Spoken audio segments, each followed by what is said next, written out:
everybody, welcome back to the leadoff on SorareMLB. I am Alex Hooper, recapping all of the action from Tuesday, June 13th, around Major League Baseball. Before I get into the action, of course, have to plug the Patreon, patreon.com/SorareMLB, where you can get projections for $5 a month, and for $10 a month you can get projections, our pricing values, the invaluable Discord, and coming up soon. I know I've said it a million times, but we are getting closer, and I'm just saying it over and over because I'm super excited. The SorareMLB app, live scoring there, but most importantly, a lineup builder with our projections that you can't get anywhere else. Makes things very easy. I've been loving using the beta version, and I know you're going to love it too. So that's only $10 over at patreon.com/SorareMLB. Let's get into the action.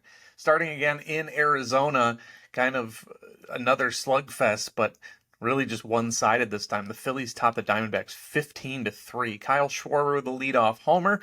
I know I said he was a buy on Monday, but you might be missing your chance if you haven't gotten him already. He is hot to start June, as he usually is. $23 for his limited, $90 for his rare. You might need an auction to get those prices, as the floor prices are very high currently. Trey Turner, 2 for 3 with 2 stolen bases. He's had a rough year. His batted ball numbers on the year are still atrocious, but over the last 50 and the last 100 plate appearances, he is looking better and better. $45 for the limited, $238 for the rare. This guy is a game changer when he's on his game, and I think this might be the best possible price you can get Trey Turner at. I am saying buy on Trey Turner. Nick Castellanos still bopping, still driving in runs, still getting extra base hits. $13 for his limited, $60 for his rare. I always love Nick Castellanos. He is a buy for me. And JT Realmuto with another 31-point game. I'm still holding on him. The market is going to react to this recent run of form for JT Realmuto. I am going to sell, but otherwise I'm holding. It's the age for me, it's the position, all those sorts of things. He's a great hitter, but someone who might be a little overvalued by the market. Another big buy for me last week, it's Zach Wheeler. Another fantastic outing, 6 innings, a win, 4 hits, an earned run, and 7 strikeouts. He was a big buy. Now he's at $14 for his limited, $72 for his rare. Still very much a big buy for that limited. The rare is creeping into the higher end, and where I'm just saying hold on him. And oh yeah, Corbin Carroll, he homered. He's good. Moving on, Minnesota tops Milwaukee 7-5. Christian Yelich 3 for 5 with a homer, 4 RBIs. $12 for his limited, $70 for his rare. His rolling xwOBA charts are interesting. His last 50 plate appearances are kind of holding steady. His last 100 are dropping, but over the last 250 they are rising. His 85th percentile xwOBA. I'm buying the limited, but I'm selling the rare. That's a very unusual statement for me, but those prices are just pretty far apart. Same thing for Devin Williams, who had a meltdown in this one. 0 outs recorded, 3 hits, 4 earned runs, the loss, the blown save. $8 for the limited, $74 for the rare. His appearances are spotty. He's not, getting a whole lot of outings back to back, so you're having to only play him on 4-game weeks. But his batted ball numbers are still solid. I am buying the limited at $8. He's just too good. But at $74 for a relief pitcher, I am selling. And Corbin Burns, 6 innings, 3 earned, 8 strikeouts. $20 for his limited, $114 for his rare. This is an elite pitcher. I believe he's back, and I'm upping him from a light buy to a buy. Also, just of note, the Twins strike out a ton against right-handed pitchers. So if you have a right-handed strikeout-heavy pitcher against the Twins, I would recommend playing him. Moving to San Diego, the Padres top the Guardians 6-3. Gary Sanchez with another homer, $8 for the limited, $26 for the rare. I'm still kind of holding him. I don't love the return on those prices, but I'd sell above $10 at limited and above $30 for the rare. Otherwise, I think that's just a hold situation. Josh Bell with a homer in this one. He's $4 for his limited, $30 for his rare.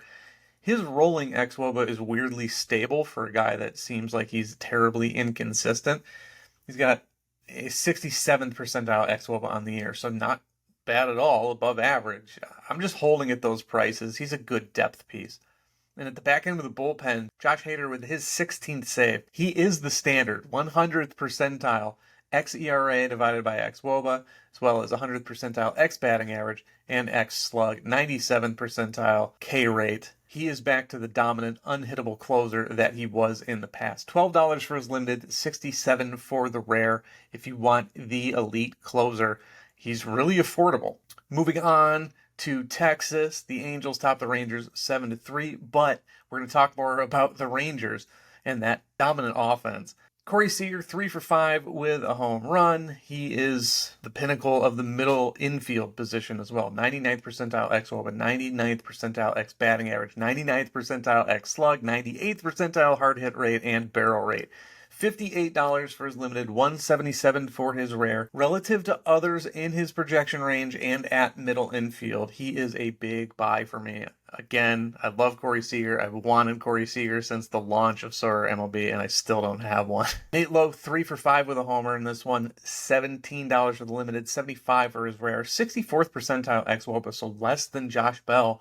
67th percentile max exit velocity, 57th percentile hard hit rate, 58th percentile x slug. I'm holding the limited at $17, but I'm selling that rare at $75 unless you're stacking the Rangers. He's a fine corner infield player. If you have other Rangers and you count on them making a deep run into the playoffs, then I think you can go with it.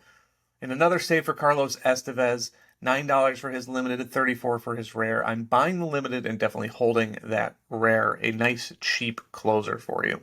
Wrapping up around the league, Colorado tops Boston 7-6. Rafael Devers, though, with 2 home runs in this one, 4 RBIs as well. $36 for his limited, $240 for his rare. I'd rather have Jose Ramirez at those prices, but he's still towards the top of the corner infield charts. Cubs top the Pirates 11-3. Jack Sawinski with 2 more homers, 2 more walks, $9 for the limited. I'm buying there. $44 for the rare on his last 3 sales.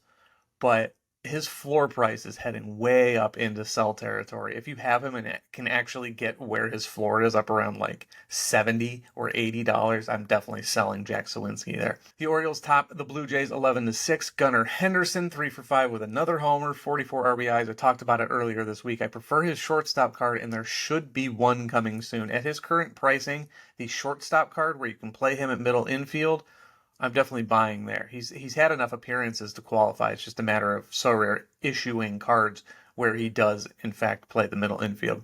Yankees top the Mets 7-6. Max Scherzer with a stinker. 3 in the 3rd inning, 6 earned, just 2 strikeouts. His batted ball numbers are fine, but he's 38 years old. $15 for his limited, $65 for his rare. I think I'm taking those prices if they're offered to me. Again, he's 38. And I would just rather cash out on him instead of having a collectible Max Scherzer card down the line. And just to wrap up the scoring, Houston tops Washington 6-1. Oakland tops Tampa Bay 2-1. Yes, the worst team beats the best team. That's baseball. The Mariners top the Marlins 9-3. The Dodgers over the White Sox 5-1. And the Reds over the Royals 5-4. Got a question that I want to answer from the comments of the last video. It's Athers32. He says, what's the best way to attack the limited game weeks? Spread your money around all the different lineups or focus on one specific lineup to maximize your chance at a reward and build from there. So what I always say in the Discord is if you chase 2 rabbits, you'll lose them both. You want to optimize your best lineup in your contest of choice and then just go down from there. So like what I do is depending on how my super rares are projecting, I will either put my best lineup in Super Rare All-Star to try and build depth in my super rare gallery, or just go to Rare Pro. I make a decision based on my projections and what I think the best team is, and then I take the remaining cards, no matter what they are, and then go to the other one and build that lineup. And then I go down from there based on my priority lineups. If you're trying to move up to Rare, I would take your best cards and put them all in Rare Pro. If you're just trying to build limited depth, I would take them into Rare All-Star and build your best team there, and then move to AL and NL respectively. And just kind of move that way. I don't think it's smart to try and spread things around because there's so much variance in baseball. You want to shoot for the top with your best players, but you can still get big weeks out of your other players and still qualify for rewards in those other competitions, even if they don't look like, a lineup that you thought would pop off. So great question. speaking of the questions, I'm extending the giveaway, the Aaron Savali giveaway. If you asked a question yesterday, you will get an entry. If you ask another question or have a content idea today in the comments, you will get a second entry. For everyone new who hasn't put in an entry yet, drop a comment on this video, what you want to see, what you want to learn, and you will get an entry to the Aaron Savali Limited giveaway. That's going to do it for me. I will talk to y'all tomorrow, and I look forward to it. Thanks for tuning in. Till next time.